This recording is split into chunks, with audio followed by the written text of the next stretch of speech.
My dear students, अस्सलाम वालेकुम।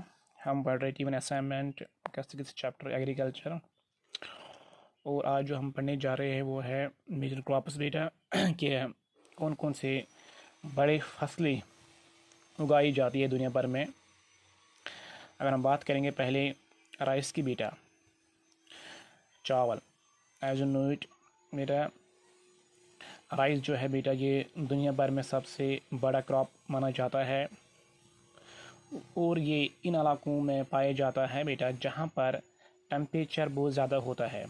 क्योंकि अगर मैं राइस उगाना है बेटा तो इसके लिए हमें चाहिए हाई टेम्परेचर और rainfall.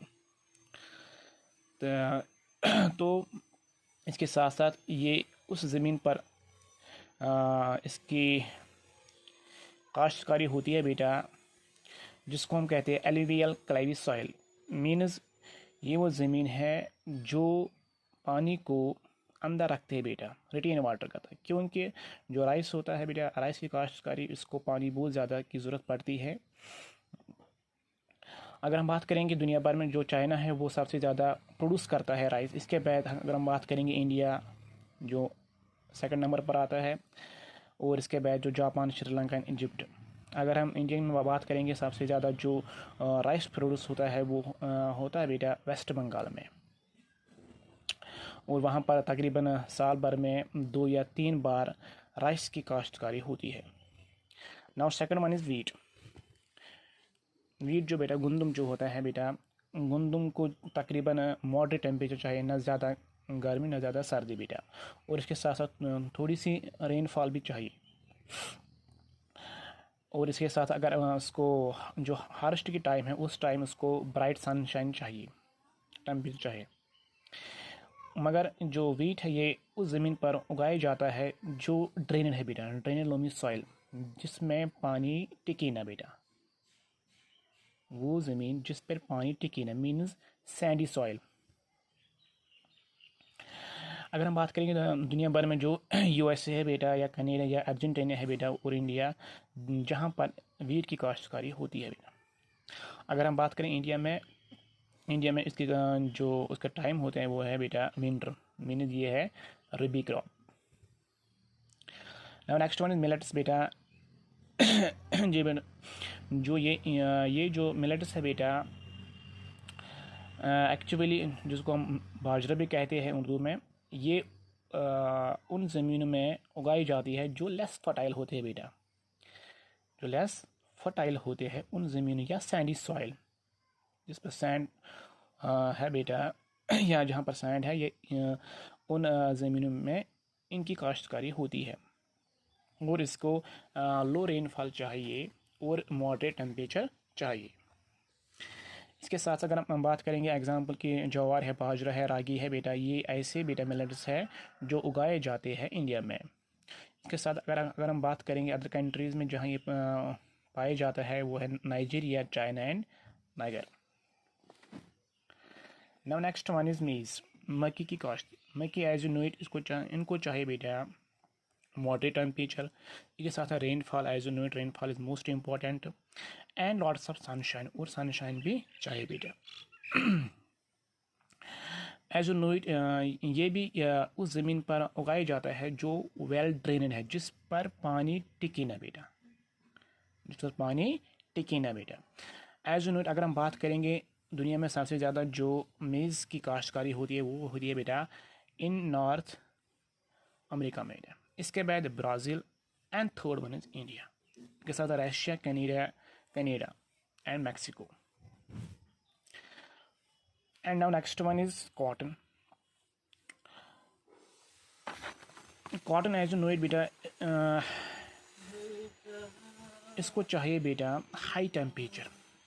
As you know it अगर हम बात करेंगे इंडिया में जो कॉटन प्रोड्यूस होता है वो होता है बेटा इन ब्लैक सॉइल। इसको ब्लैक सॉइल की ज़रूरत पड़ती है बेटा जो हार्ड होती है, और इसको इसके साथ साथ ब्राइट सनशाइन चाहिए, जो मैंने कहा कि टेम्परेचर भी चाहिए, ब्राइट सनशाइन भी चाहिए, तभी ये उगते हैं बेटा। अगर हम बात करेंगे China, USA, India, Pakistan, Brazil, Egypt, ये ऐसे ममालिक है दुनिया में जहाँ पर कॉटन की काश्तकारी होती है। Next one is jute. As you know jute बेटा जो है बेटा इसको गोल्डन फाइबर भी कहते हैं, और ये ऐसी ज़मीन पर उगाया जाता है जिसको हम कहते हैं एलिवियल सॉइल, जो वाटर को रिटेन करते हैं। As you know it requires high temperature, इसको टेम्परेचर बहुत ज़्यादा चाहिए और इसके साथ साथ हैवी रेनफॉल भी चाहिए। एज यू नो इट जब हम बात करके हाई टेम्परेचर तो इसका मतलब है कि ये इन इलाकों में पाया जाता है जिनको हम कहते हैं ट्रॉपिकल एरियाज़। इंडिया में अगर बात करेंगे, इंडिया में चूँकि ज़्यादा गर्म होता है तो इस हवाले से हम कहेंगे कि इंडिया में जूट की काश्तकारी होती है बेटा, और इसके साथ साथ बांग्लादेश में भी होती है, क्योंकि बांग्लादेश जो है जो पहले हिस्सा था इंडिया का, वहाँ पर भी काश्तकारी होती है और वहाँ पर ज़्यादा गर्मी होती है। तो इंडिया और बांग्लादेश जो है बेटा ये दुनिया में सबसे ज़्यादा प्रोड्यूस करने वाले जूट प्रोड्यूस करने वाले ममालिक है। अब next one is coffee. Coffee you know that we drunk this coffee needs wet climate means rainfall, adequate rainfall, जहाँ पर रेनफॉल होती है बेटा, and also it requires a soil known as well drain, वो ज़मीन है जिस पर पानी न टिके बेटा, जो पानी जज़ब अंदर नहीं करती वो छोड़ देती है पानी, या जो रेनफॉल है वो उसको रेनफॉल को छोड़ दे, वो अंदर उसको जज़ब नहीं करते, वो सॉइल चाहिए, मीन्स सैंडी सॉइल। अगर हम बात करेंगे सबसे ज़्यादा जो कॉफ़ी है वो ब्राज़ील में पाई जाती है, इसके बाद कोलंबिया और इंडिया में। Tea as you know it everyone drinks and it requires cool temperature, इसको सर्दी की ज़्यादा जिन इलाकों में सर्दी होती है बेटा वहाँ पर ये पाई जाती है, और इसके साथ साथ सर्दी के साथ साथ जहाँ पर एडिकेट रेनफॉल होनी चाहिए बेटा, हाई रेनफॉल, जहाँ पर बहुत ज़्यादा बारिशें होती है, उन इलाकों में ये पाई जाती है T.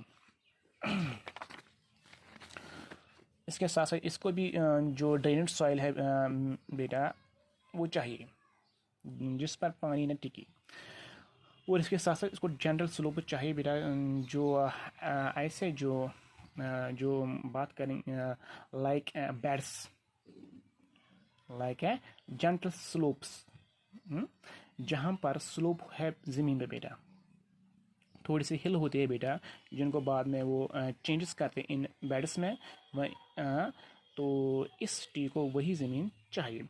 Add is no it labour जो है बेटा उसको चाहिए ताकि जो इसके लीव्स है वो पिक करते हैं, बाद में इसी को फिर वो ड्राई करते हैं जिससे फिर टी बन जाती है बेटा।